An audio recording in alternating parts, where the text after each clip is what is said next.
Ensemble, c'est possible. Ensemble, c'est possible. Ensemble, c'est possible. Ensemble, c'est possible de sauver des vies. Donnez à nos programmes de soutien aux patients en visitant cancerdurein.ca.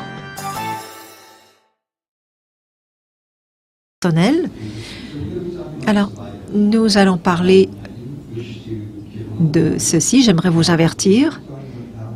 Nous allons parler de soins palliatifs dans cette section-ci. Lorsque j'ai entendu le mot palliatif, j'étais choquée.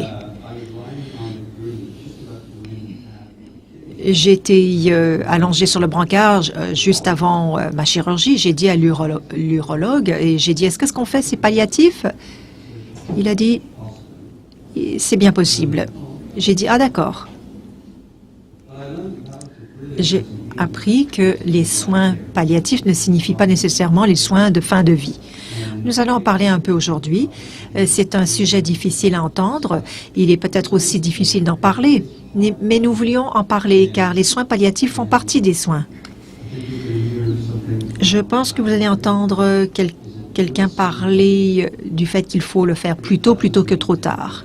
Ça ne veut pas dire des soins en fin de vie. Il faut se débarrasser de ce mythe.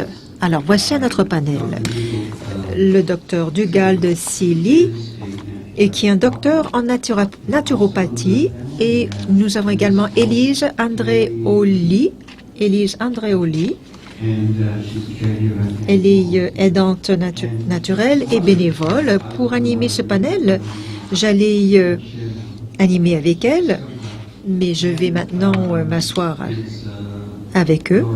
Voici Laura Lee. Laura Lee a de l'expérience comme aidante naturelle. Elle se sent très passionnée des sujets que nous allons discuter dans cette section. Alors, j'espère que vous allez intervenir et poser des questions. Même si la question est difficile à poser, je pense que vous allez être satisfait des réponses. Souhaitons-leur la bienvenue. Thanks very much, Stephen. Merci beaucoup, Stephen. Alors, juste pour commencer, j'aimerais vous raconter une petite histoire. Lorsque mon mari a été diagnostiqué, une de mes amies dont le mari avait eu le cancer, elle m'a dit, ce qui est important, Laura Lee, il est important de savoir qu'il faut demander une consultation en soins palliatifs, car cela pourrait être très utile de faire face à la question psychologique, les effets secondaires. Et ça pourrait être une très bonne chose, car palliatif ne veut pas dire les derniers jours de la vie. Palliatif signifie comment faire face aux problèmes physiques, mentaux, émotionnels. Je n'en avais aucune idée. Comme vous, je me disais, non, tu blagues. Alors, je suis avec l'oncologue et mon mari, et c'est à notre deuxième réunion, et je lui ai dit, est-ce que vous pensez que nous pouvons avoir un rendez-vous en soins palliatifs? Il est important d'en parler très tôt. Il m'a tout à fait mise de côté. Il m'a dit, nous n'en sommes pas là. Alors, voici l'histoire. En réalité, dans son cas,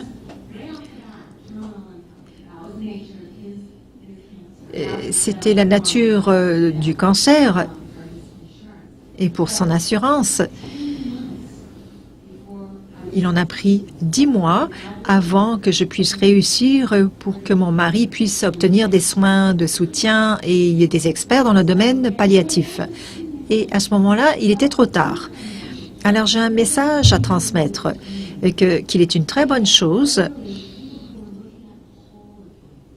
d'avoir quelqu'un qui ne voit pas que vous, le patient, mais toute la famille, et que cette autre personne dans la salle à toutes les réunions peut se sentir invisible, surtout l'aidant naturel. Et je sais que vous êtes plusieurs à être des aidants naturels.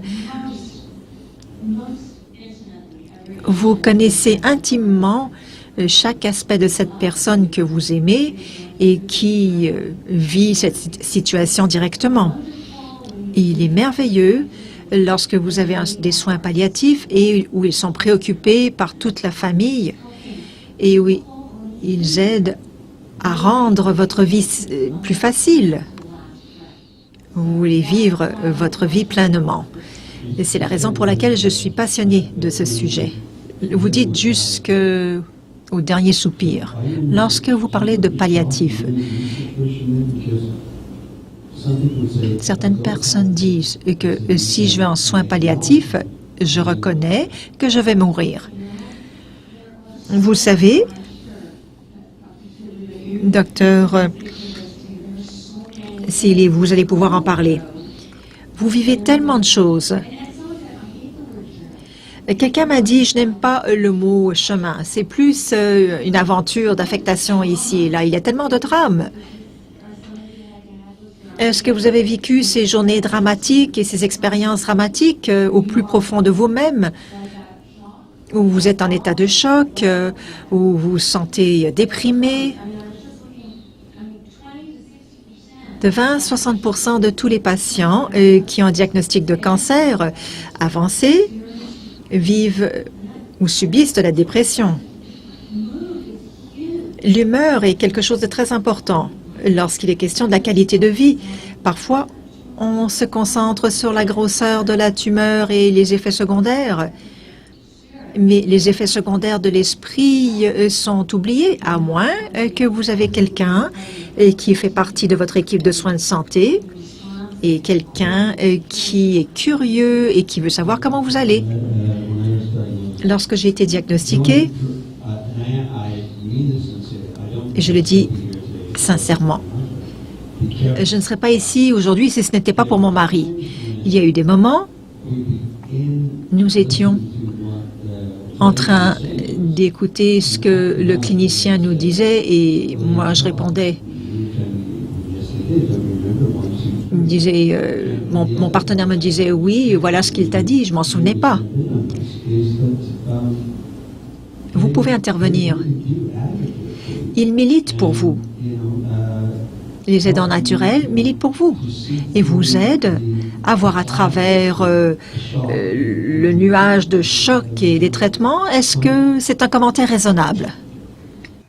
Je suis totalement d'accord. Moi, pour voir des patients, pour voir des patients dans mon bureau, c'est avec l'annonce diagnostique, de ce que je perçois, c'est que les patients me disent que c'est un effondrement. Moi, en tant qu'infirmière pivot, mon rôle, c'est beaucoup de vous accompagner là-dedans. Puis, dès le départ, je veux juste qu'on démystifie le mot soins palliatifs. Parce que, effectivement, comme on disait tantôt, on vous dit, vous êtes en phase palliative, vous avez une maladie palliative, les gens pensent tout de suite, c'est la mort.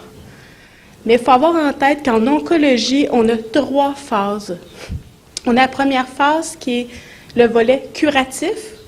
Ça veut dire qu'on peut guérir votre maladie. Donc, aussitôt qu'on a fait une néphrectomie, vous faites des suivis avec le chirurgien, après 5 ans, il n'y a pas de récidive, vous êtes guéri. On arrive dans la phase palliative, c'est quand il y a la maladie qui reste là.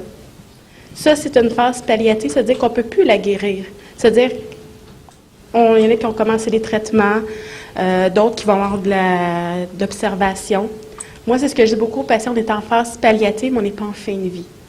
Donc, on est en phase qu'on stabilise la maladie et on essaie de retarder la dernière phase qui est la fin de vie. C'est sûr, moi, en tant qu'infirmière pivot, ce que je vais beaucoup préconiser puis beaucoup inciter mes patients à faire, c'est d'accepter l'aide de l'extérieur. Je vais beaucoup référer mes patients, comme nous. Moi, je travaille au CHUM à Montréal. Alors, sur l'île de Montréal et les alentours, on a quand même des ressources palliatives qui sont là pour vous accompagner dans cette trajectoire-là. On met des ressources à la maison, des infirmières, des psychologues, des travailleurs sociaux. Eux sont vraiment là pour nous. Moi, en tant qu'infirmière à l'hôpital, je coordonne beaucoup, je vous aide à comprendre le réseau dans lequel on est. Mais aussi, si vous avez des intervenants plus près de vous dans votre communauté, c'est beaucoup le lien avec nous. Puis effectivement, quand on traite un patient, on traite la famille aussi. Mon rôle est beaucoup auprès de la famille aussi, de désamorcer, d'essayer de comprendre, d'essayer là, d'un peu désamorcer la bombe, mais vous écouter dans ce que vous vivez, puis vous aider à cheminer dans cette transition-là. Parce que dès l'annonce du diagnostic, il y a une transition qui se fait. Comment vous avez géré des situations dans votre vie ça va nous donner, ça m'aide, moi, à vous accompagner là-dedans, dans cette transition-là. À vous amener à être parfaitement autonome, j'aime pas beaucoup le mot, mais à redevenir qui vous êtes dans une nouvelle situation de vie. Fait que c'est beaucoup ça mon rôle, puis je tenais à ce que vous sachiez que c'est important. Il ne faut pas que ça vous fasse peur là, quand on arrive en palliatif, quand les médecins vous parlent de ça. C'est vraiment une phase, puis ça vous permet d'avoir des ressources. Puis même avec les effets secondaires des traitements, de la maladie, les professionnels ont tout un grand rôle, mais moi, de la proximité que j'ai avec vous, les patients, c'est, comme je disais à Mme Veilleux tantôt, moi, je vous trouve inspirant dans ce que vous vivez, puis vous vous battez. Fait que moi, ce que j'aime, c'est d'accompagner ces gens-là à gérer ces effets secondaires-là. On parlait tantôt là, de diarrhée. Moi, j'ai des patients des focus sur la diarrhée qui sont plus capables de vivre. Puis avec l'accompagnement, la modification de l'alimentation, avec d'autres professionnels, on va tout travailler en interdisciplinarité pour vous aider. Puis j'ai beaucoup de patients qui font « Wow, on est capable de vivre sans trop d'effets secondaires qui pas nous paralysent, mais nous empêchent de vivre. » Je pense qu'il est intéressant d'avoir cette discussion. Je suis un naturopathe et c'est complémentaire dans les soins. Ce que recherchent les patients chez les praticiens, c'est les soins palliatifs, c'est-à-dire d'essayer de diminuer les symptômes et les aider à améliorer leur qualité de vie. Lorsqu'on se concentre sur la maladie, les pathologies à l'hôpital, mais souvent, les patients n'ont pas le temps de discuter de leurs enjeux en ce qui a trait aux problèmes digestifs, anxiété, et cela touche vraiment leur vie quotidienne. Alors, nous offrons beaucoup de soutien au centre et ainsi que d'autres praticiens tels que des naturopathes. Nous nous concentrons sur ces domaines clés de soins. Et nous y arrivons de façon à ce par exemple, s'il y a des interactions avec les médicaments, il faut envisager tous ces aspects dans toute la discussion. Alors, je suis ravie que cela fasse partie de la discussion du panel et que nous avons été invités à vous parler. Mon père était un néphrologue, était un médecin en soins palliatifs. Alors, il y a un lien dans ce contexte-ci. Je peux vous dire que les gens veulent du soutien et ont des questions. Nous n'avons pas toujours les questions tout de suite. Souvent, c'est une question de travail avec le patient, à savoir ce que le patient veut faire, ce qui fait écho auprès de cette personne. Souvent, nous allons nous concentrer sur la nutrition. On les responsabilise pour faire des choix en matière de nutrition.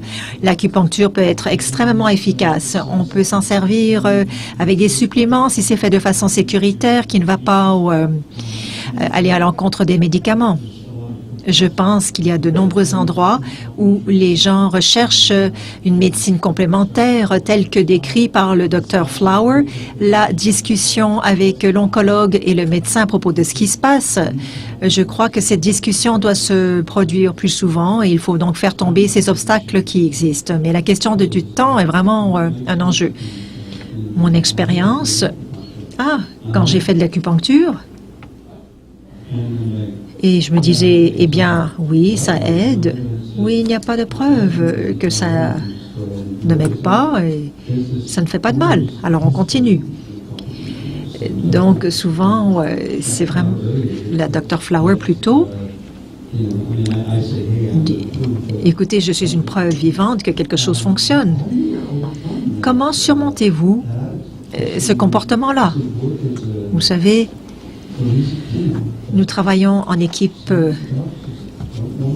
qui travaillent très étroitement ensemble, mais certains médecins ne sont pas ouverts à cette question de soins complémentaires. Il est injuste de demander à des médecins des connaissances sur lesquelles ils n'ont pas de formation, telle que la médecine complémentaire. Il est juste de poser la question suivante. Qu'est-ce que je dois poser? Quel genre de choses dois-je poser à un praticien? Qu'est-ce qui devrait me préoccuper? Quel est le coût du traitement? Y a-t-il des effets secondaires potentiels, des interactions avec d'autres traitements? Ce sont des questions que les gens doivent poser, surtout lorsqu'il y a tellement de renseignements sur les sites web. Il y a aussi des informations erronées sur les pratiques et les soins complémentaires. Il est bon d'ouvrir la discussion, mais il ne faut pas s'attendre à ce que les médecins aient la réponse à propos de ce qui est bon ou pas bon.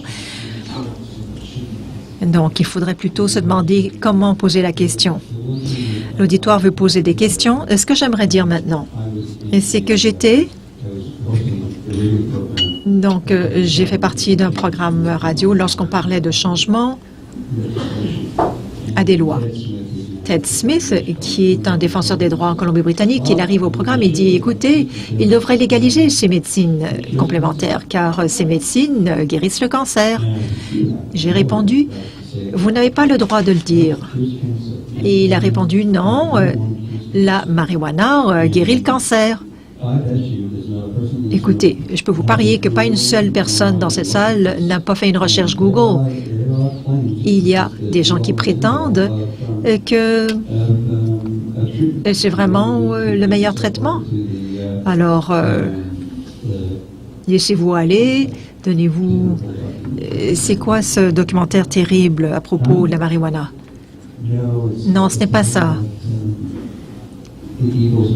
À propos des inconvénients de la marijuana, que ça fait de vous quelqu'un de psychotique. Alors, comment réagissez-vous à ces genres de commentaires?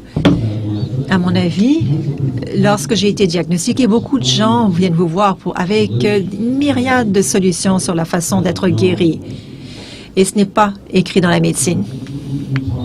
Nous en parlons toujours. Nous avons eu une discussion de groupe avec au centre à propos de ces problèmes en particulier. Comment donner des lignes directrices d'expertise sur la médecine complémentaire sans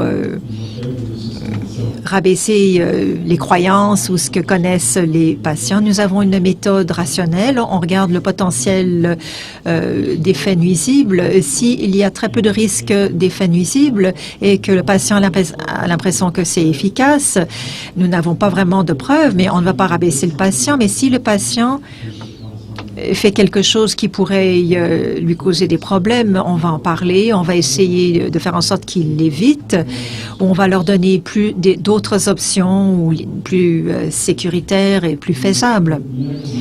La question de marijuana médicale est un grand enjeu. On en a parlé au repas du midi. Je crois qu'on peut gérer les symptômes par la marijuana. Cela stimule l'appétit, pour la question du problème d'insomnie, pour la douleur. Mais comme traitement anticancéreux, il y a très peu de preuves comme quoi la marijuana pourrait aider. Mais il y a quelques rumeurs intéressantes. Avez-vous des questions?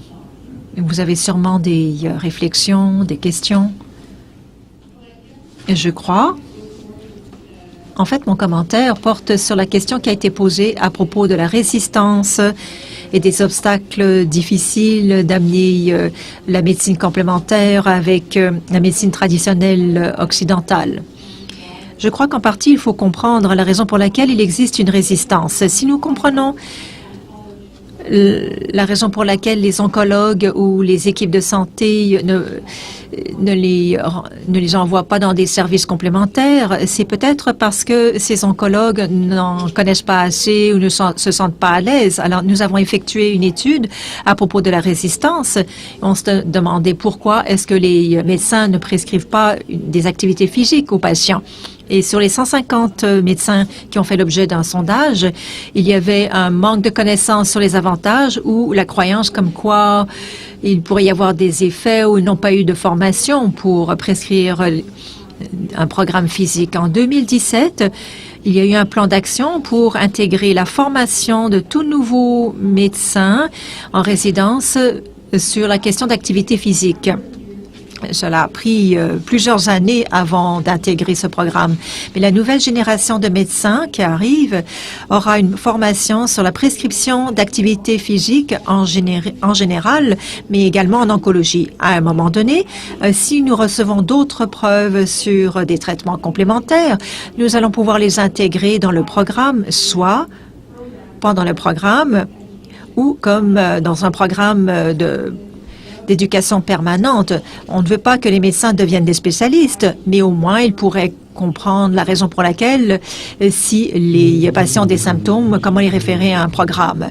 Dans un sondage, il est intéressant à Cancer du Rein Canada, lorsque vous allez voir où vont chercher l'information, où les patients vont chercher de l'information, les médecins et les praticiens, les omnipraticiens étaient au bas de la liste, à 30%. C'était vraiment très bas. Et parmi les gens qui sont allés voir leur médecin, 1 sur 4 estimait qu'il avait reçu des renseignements raisonnables, en quantité, en qualité raisonnable. Alors, est-ce qu'on est en train d'éduquer les gens du milieu médical, ou est-ce qu'on se tourne vers la mauvaise source? Moi, je crois que les docteurs en médecine seraient mieux placés pour répondre. Mais pour la médecine intégrative, il y a un module dans la formation médicale en 2e année. Donc, il y a la possibilité d'intégrer cette médecine intégrative. C'est vraiment un domaine très vaste, allant de la prière à des méthodes énergétiques très complexes qui sont difficiles à répliquer. Et donc, il y a des centaines de types de praticiens aussi qui le font.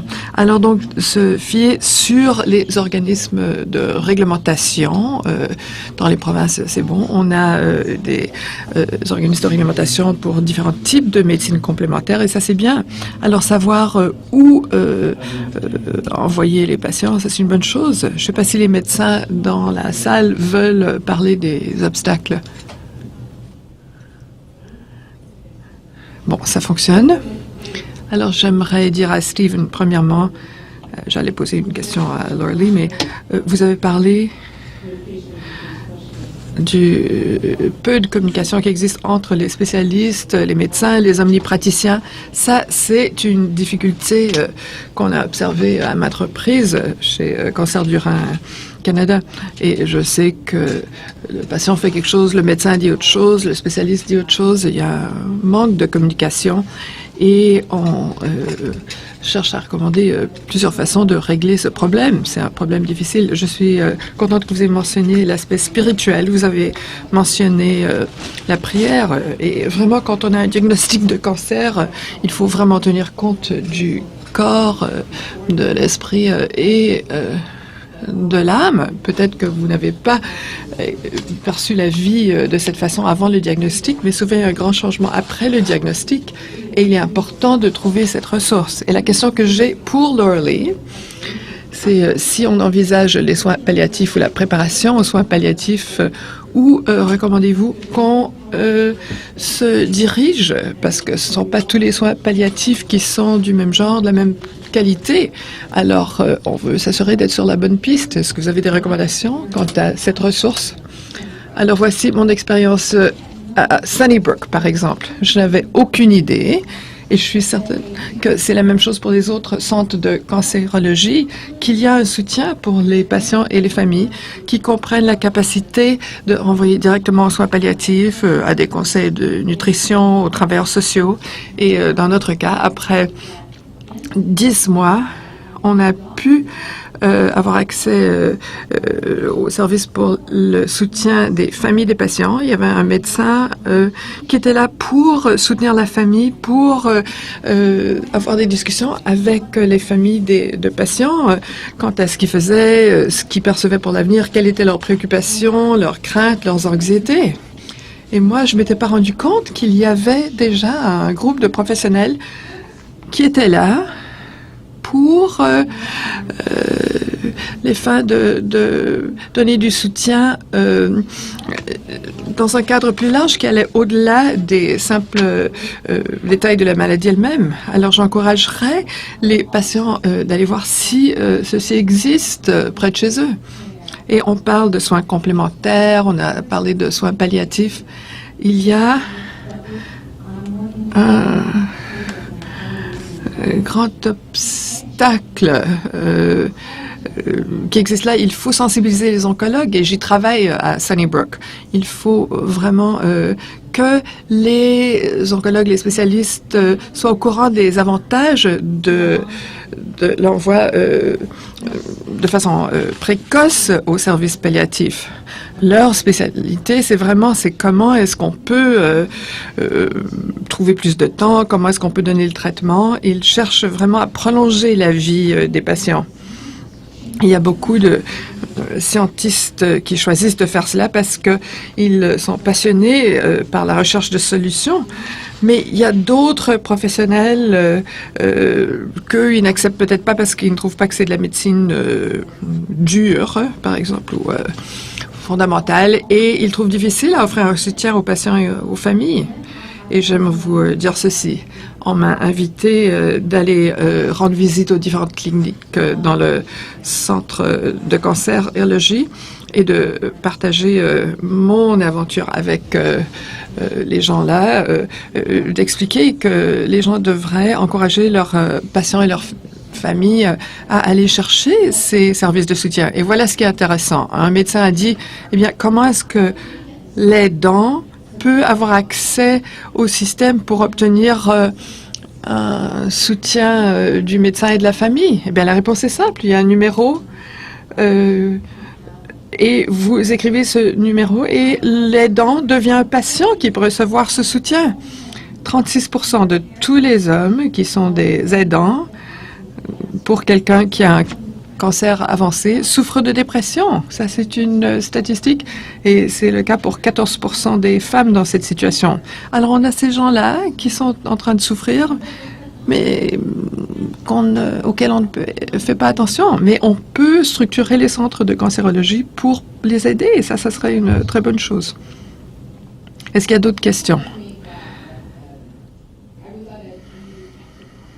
J'étais à une conférence GU sur le cancer avec des patients et des familles. On a discuté de beaucoup de choses. Je travaille aussi du côté des logiciels médicaux, donc je traite avec des médecins dans mon travail aussi. Mais une chose qui a surpris beaucoup de gens, un des médecins a dit qu'il n'allait pas distribuer une brochure de Cancer du rein Canada et tout le monde lui a sauté dessus à cause de ça. Et il a dit que si je distribue cette brochure, eh bien, ça ouvre la porte à la discussion et moi j'ai 7 minutes pour obtenir l'information médicale et envoyer le patient là où il doit aller. Alors je crois que c'est pas seulement une question d'éducation.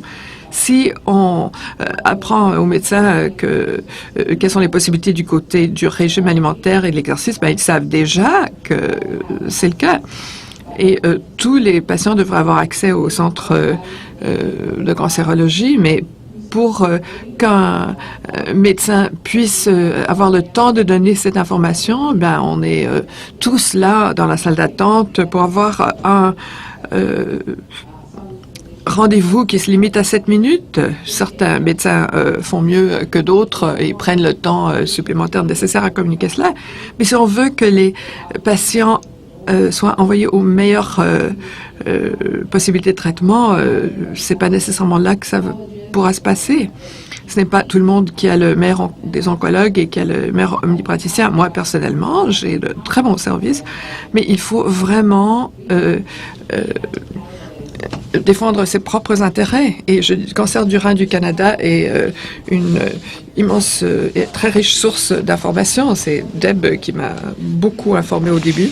Alors, il faut aller chercher ce qui est bon pour soi et aller chercher cette information. On ne peut pas demander à l'oncologue ou à l'omnipraticien d'aller encore à faire plus que ce qu'ils ont à faire pour 7 minutes et demie, en fait. Ils ont 7 minutes et demie pour discuter des résultats avec vous. Mais alors, à Calgary, moi, je préconise qu'un diagnostic de cancer du rein devrait avoir comme norme de soins un renvoi à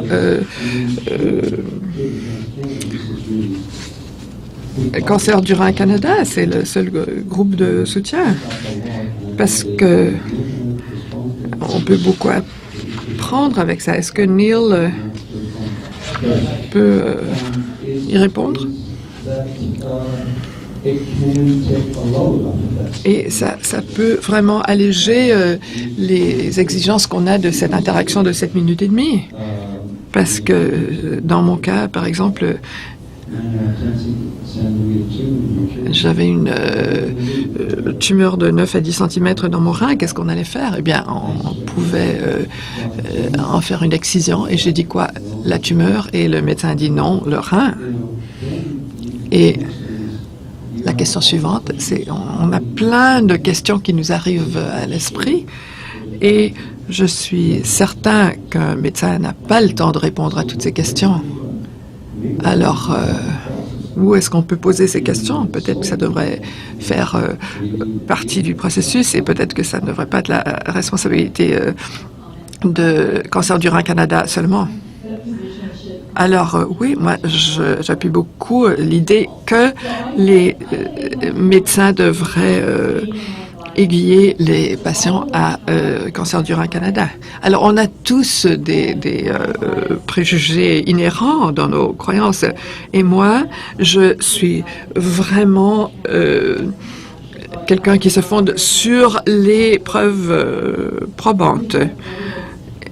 Et là où on a des preuves déterminantes pour des interventions qui réussissent, là, je défendrai cela jusqu'à la mort pour que les patients de cancer puissent y être envoyés. Alors, au cours des 10 dernières années, j'ai parlé à des centaines de patients, peut-être 1000 patients, et les patients me demandent « Deb, qu'est-ce que tu fais? Qu'est-ce qui te garde en vie? » Alors, je vais vous révéler mon secret. Moi, je bois du pinot noir en quantité assez importante. Mais ça, ce n'est pas une preuve probante, c'est une anecdote. Et le danger que vous buviez une bouteille de pinot noir tous les jours, c'est qu'il n'y a aucune preuve scientifique que le pinot noir ait un effet sur la croissance des cellules cancéreuses du rein. Et je dois vous dire aussi qu'il n'y a pas de possibilité qu'on soit remboursé pour ces dépenses. Mais alors, quand on parle de médecine complémentaire, je suis partante du côté de l'exercice, de l'activité, des soins spirituels, du soutien. Mais beaucoup de patients vont me dire, qu'est-ce que vous pensez de la vitamine C? Qu'est-ce que vous pensez de ci? Qu'est-ce que vous pensez de ça?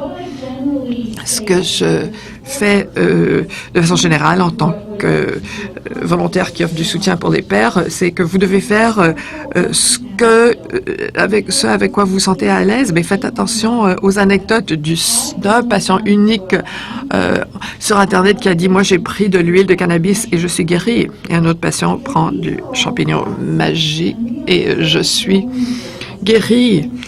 Parce qu'on est tellement vulnérable en tant que patient avec une maladie terminale à ces anecdotes. Donc, j'offre des conseils de prudence quant à la possibilité de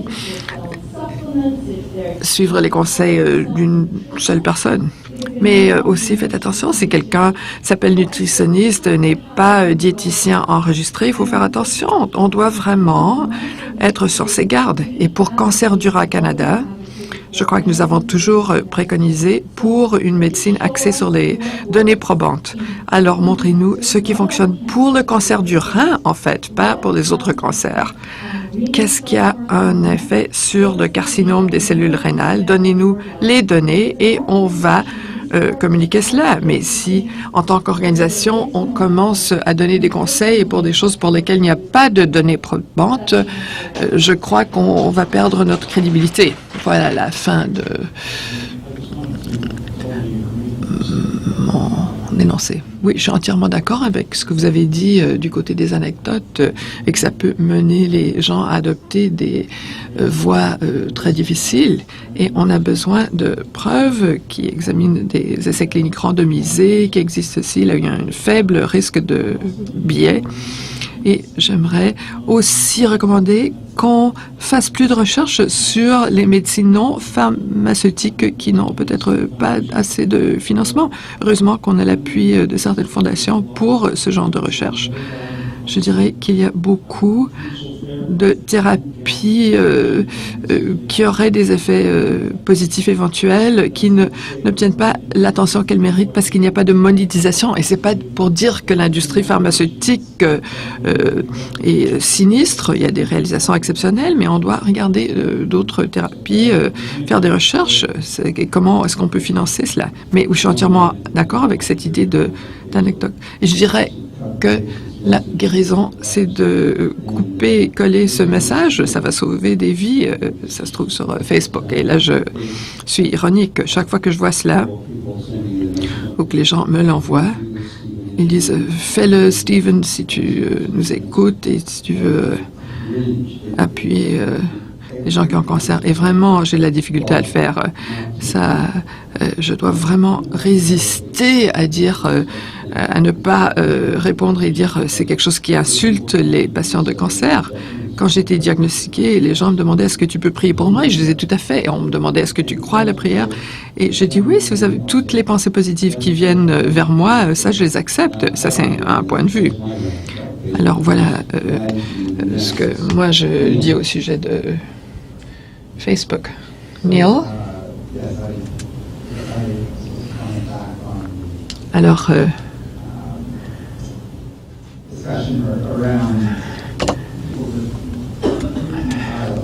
donc je voulais parler des groupes qui existent en cloison, des gens qui existent, qui plutôt hésitent à aiguiller les gens à Cancer du rein Canada. Malheureusement, notre système est structuré pour que les médecins aient seulement 7 minutes et demie.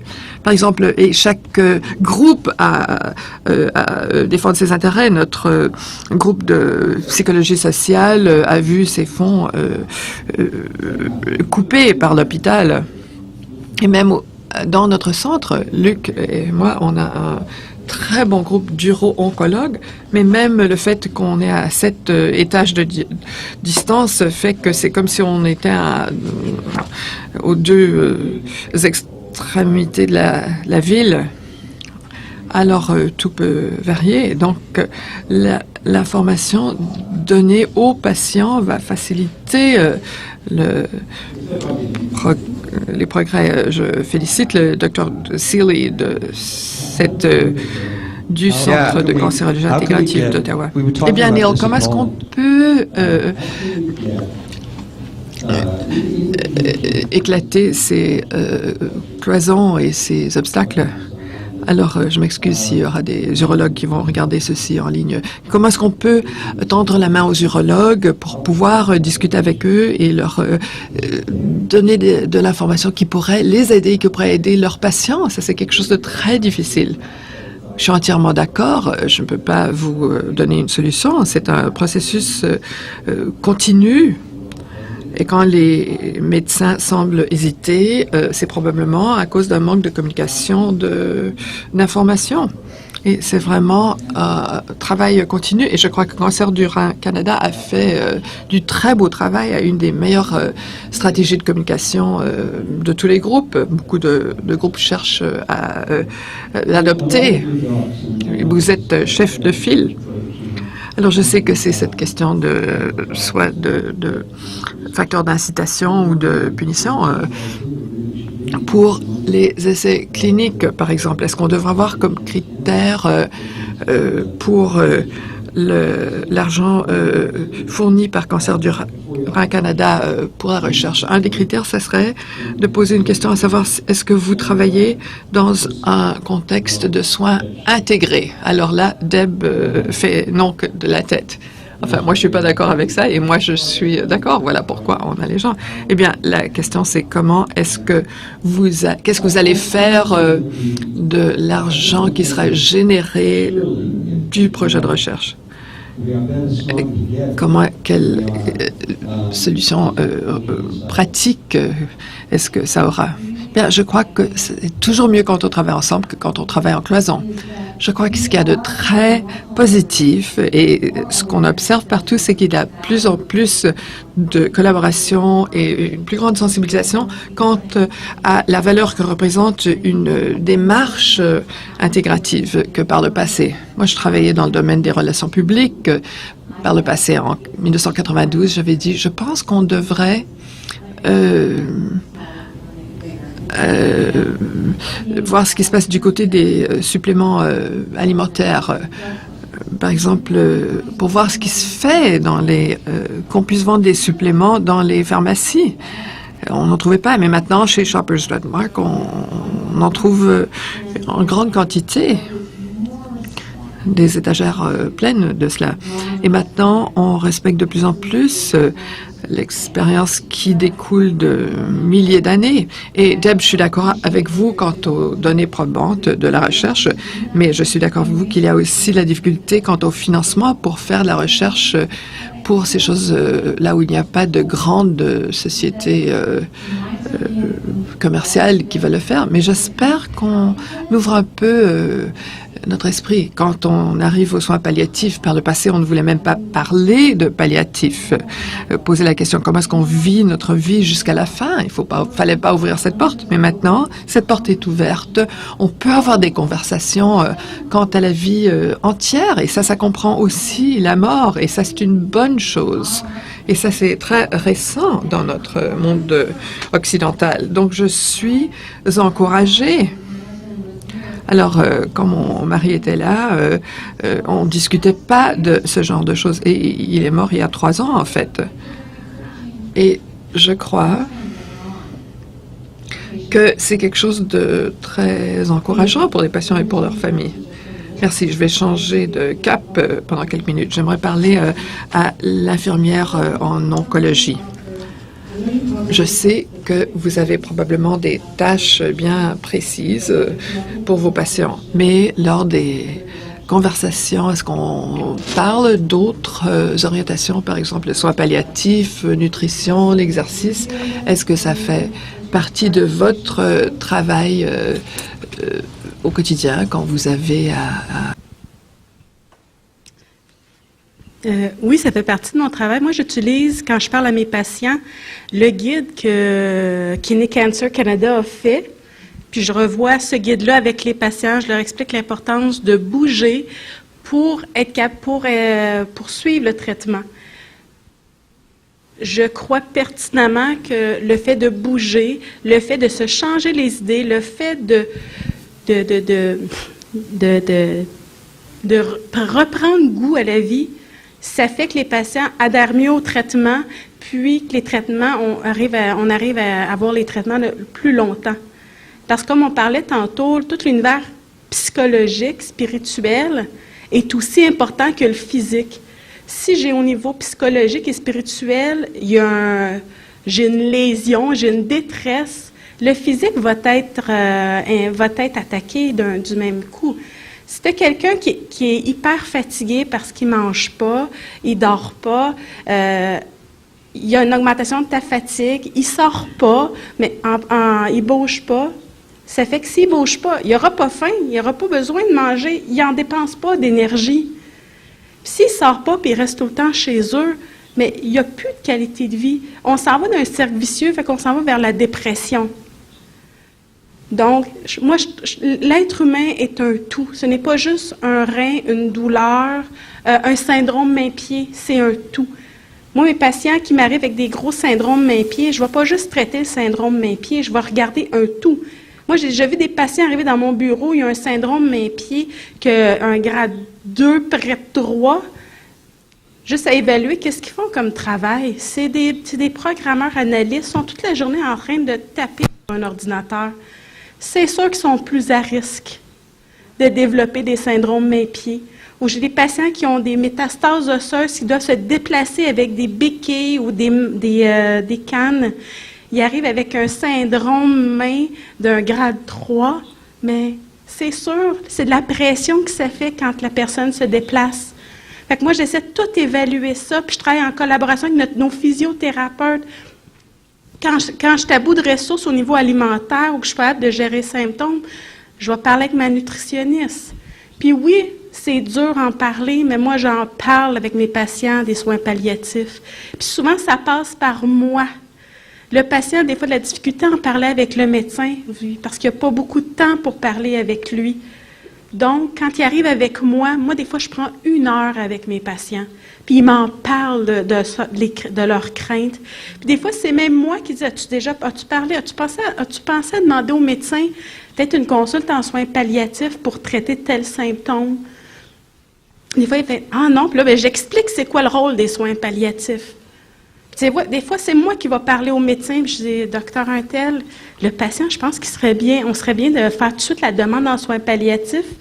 Il pourrait nous aider à gérer les symptômes de nausée quand on a tout épluché notre cocktail de stéméthyle, gravol, Zofran. Fait que souvent, ça passe par l'infirmière, puis par le travailleur social. On travaille en équipe. C'est pas juste quand vous choisissez des équipes, c'est pas juste de dire on choisit un bon médecin, on choisit une équipe. OK. Mon commentaire est adressé. Je voudrais juste reconnaître le rôle des infirmières pivots. Parce que moi, c'est vrai que je passe peut-être 15 minutes avec le médecin à chaque 3 semaines. Mais à chaque semaine, j'écris à mon infirmière pivot, j'ai mal ici, qu'est-ce que je fais, etc. Donc, l'information est souvent transmise par mon infirmière pivot. Et donc, si vous utilisez, comme vous dites, des ressources comme Is that something in Quebec or in Ontario? Est-ce que ça, c'est quelque chose au Québec ou en Ontario? Je ne sais pas. Moi, je suis au Québec et nous avons ce système d'infirmières pivot. Je reconnais cela. Je sais que la majorité de l'information me provient des infirmières plus que du médecin. Le médecin me donne les ordonnances, va discuter des résultats. Mais vraiment, la survie au quotidien, ça se passe avec l'infirmière. Alors, si vous voulez diffuser de l'information quant à certains aspects naturopathiques, c'est peut-être le moyen de le faire. Moi, je n'y crois pas tellement parce que je me base sur les données probantes, mais s'il y a quelque chose à faire, c'est peut-être... Puis souvent, on est dans le bureau avec les patients, les infirmières. Fait que souvent, quand on sort du bureau, on est là pour un peu démystifier puis ramener. Oui, il y a les conjoints, mais des fois, les 2 personnes, le patient et le conjoint, ou peu importe, sont sous le stress, puis il n'y a pas toute l'information. Des fois, les médecins n'utilisent pas toujours le langage que les patients comprennent. Fait que notre rôle, c'est de ramener ça pour que le patient comprenne.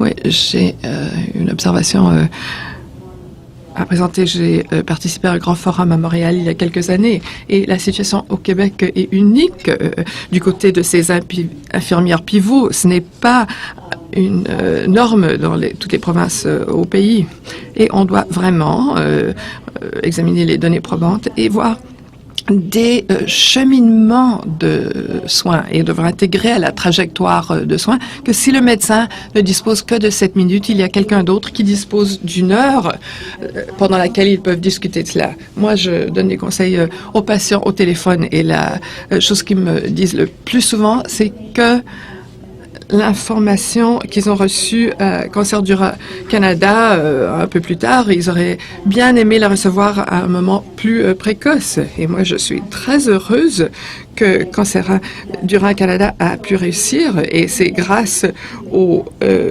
conseil médical consultatif qui examine toute cette information qui est diffusée. Alors, il faudrait chercher à organiser un système Et il faut aussi être certain qu'il n'y a pas de coupeur du côté du système de soins de santé. Je suis vraiment triste de savoir que Neil a dit que les services de soins de soutien ont subi des coupures à Ottawa, parce que c'était très bon à Ottawa. On ne peut pas se permettre de perdre l'accès à ces soins. Et ces organismes exceptionnels comme Cancer du Rein Canada seront perçus comme le point de contact le plus recherché et aussi un endroit où les patients peuvent discuter avec d'autres patients et ils veulent parler à quelqu'un qui a eu un cancer du rein parce qu'ils savent que cette personne va comprendre leur situation, mais aussi besoin d'une infirmière pivot en oncologie et du médecin, de toute cette équipe pour s'occuper de tous ces éléments. C'est un puzzle que notre système de soins de santé n'a pas encore réussi à assembler, mais ça s'est fait un peu mieux au Québec. Donc, il nous reste 30 secondes. Alors, pour conclure, une chose qui n'a pas été mentionnée aujourd'hui, Deb m'a souvent entendu dire cela, c'est que moi, je crois aux deuxièmes opinions, deuxième avis, et je crois que c'est ce qui a sauvé ma vie, en fait. Donc, ça peut sauver une vie. Et je crois que toute l'équipe de soutien par les pairs qui existe à Cancer du Rein Canada, qui est ici, serait aussi d'accord avec moi pour dire qu'une fois, quand on entend ce qu'un patient dit au téléphone, ça peut nous frustrer parce qu'on ne sait pas si le patient a entendu la conversation complète lors de leur première consultation, mais s'ils vont faire une deuxième consultation, ça peut changer leur façon de recevoir le traitement. On n'en a pas discuté, mais survivre, ça comprend aussi avoir accès à une deuxième opinion, surtout si on se sent mal à l'aise avec ce qu'on vient d'entendre ou si on a des doutes. Et je sais qu'on irait chercher de l'aide pour les soins palliatifs si on y allait parce qu'on a de la douleur. Mais si vous n'avez pas confiance dans le plan de traitement, il faut aller chercher une deuxième opinion. Et ce qui a été très important pour moi du côté de survivre, et vous en avez parlé, c'est le fait que moi, je suis allée prendre du counseling assez souvent après le diagnostic. Vous avez mentionné la dépression. Moi, je pensais que j'étais déprimée. Et on m'a dit non, ce sont des stages du deuil. Et j'ai dit, le deuil. Quand je suis sortie de cette consultation, j'avais les larmes aux yeux, les yeux étaient tout rouges. Et là, j'ai eu un moment où j'étais vraiment soulagée de savoir que je n'étais pas déprimée. C'est un processus connu, le processus du deuil. Et je crois que nous, les hommes, on doit avouer qu'on a besoin d'aide. Quelquefois, on prétend que ça ne nous affecte pas, qu'on peut passer outre. Mais il y a une petite voix qui nous dit qu'il faut faire le ménage et que peu importe ce qui arrive, on pourra survivre et que, évidemment, ça a une influence sur la vie de notre conjoint. Donc, on doit consulter et en parler à son conjoint, parce que si on cache ses sentiments à son conjoint, on devient extrêmement solitaire. C'est très beau ce que vous dites. Et il est évident qu'on ne veut pas rejeter le fardeau sur l'être aimé. On sait que nos craintes, si on n'en parle pas, vont représenter un fardeau supplémentaire sur les épaules de l'être aimé. Et évidemment, il y a un monde avant le diagnostic du cancer et il y a aussi un monde après. Il faut se dire, écoutez, peut-être que je ne serai pas toujours malade. Et l'être aimé est très important. C'est la raison pour laquelle je porte ce macaron sur lequel est écrit planifier des soins après le fait. En fait, on se dit, si vous ne pouvez pas vous exprimer, on le fera pour vous. Et on devrait savoir ce qui est important pour votre vie, ce qu'on est prêt à donner en compromis, à échanger en compromis. En fait, on ne veut pas parler uniquement de la rédaction de testament ou de questions reliées à l'assurance. Il faut qu'on demande quelles sont les options disponibles à la profession médicale, comment on va vous traiter, ce qui va se produire après. Après la mort de Steve, c'est ce que j'ai fait avec ma fille afin qu'elle ne vive pas ce que j'ai vécu. Je ne savais pas ce que Steve voulait avant qu'il décède parce que nous n'avions pas tous ces renseignements. Donc, prenez un dépliant, lisez ce que nous avons fait à Sunnybrook pour essayer de vous ouvrir. Merci beaucoup. Merci, Alice. Merci à tout le monde. Nous aimerions remercier les panélistes de cette